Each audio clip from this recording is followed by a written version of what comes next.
Hey everyone, it's Kat and welcome back to my lair. It's a new lair, it's one you have not seen before, and this is what I'm going to call my lair 1.5. It's very hot in here too, so if I'm schwitzing, that's why. People always talk about how awesome streaming is, and I totally get it. It's really great to have all the songs you want at your fingertips. But as an artist and a songwriter, I sometimes think it's really not great for artists. And it's really hard to explain to the regular person who is not seeing the back end why streaming is kind of a struggle these days, where fewer people are buying MP3s and fewer people are buying albums. You start to rely on streaming for your income, which is really not sustainable. So today I wanted to break it down in a very easy visual way for everyone to understand how many streams it takes to buy blank. To start off, I want to let you know how much streaming pays per stream. For most streaming, including Spotify, it's 0.001 cent, that's 1/100th of a cent, and up to about 0.004 cents for Google Play. I have two other videos on streaming that I will link here and down in the description that go more in depth on how much each service pays and what are the better ones to use. Okay, so let's talk about basics. If I want to go get a latte at the local cafe, it's not that expensive, but how many streams do I need? 2,250 streams to buy that latte. That's not including tip. And what if I want to go get a cheap slice of pizza? How many streams do I need? I need about 500 streams for a really cheap slice of pizza. Okay, so it's Friday night, I want a beer. Not like a fancy craft beer, just a cheap beer. How much do I need? 3,000 streams. 3,000.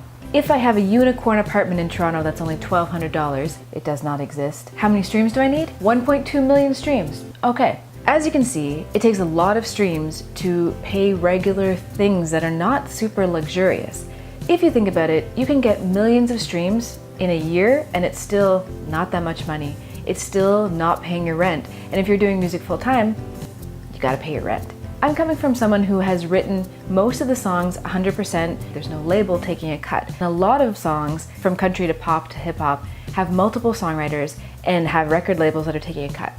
So if you think that if you start cutting the pie in all those ways, you start to realize that trickling out at the bottom, people are not making a lot of money, and there has to be another solution.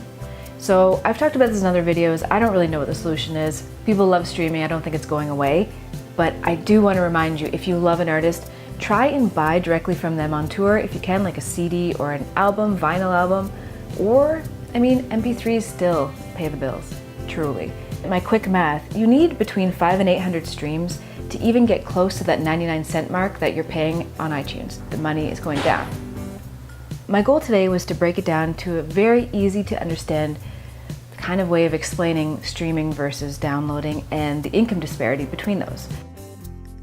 If you support live music, that's amazing. If you're people's Patreons, that's amazing. If you're doing other things like buying vinyl albums and CDs, you're supporting the artist 100%. Look into the Music Modernization Act.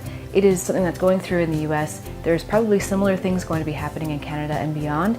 Basically, it's updating the entire way that royalties are calculated, which has not really had an overhaul in probably about 100 years. There's a few senators in different states that are actively trying to lobby against the changes because they're going to directly be benefiting the world of payola and all that corruption. As always, guys, stay cool, cooler than me, and I'll see you in the next one.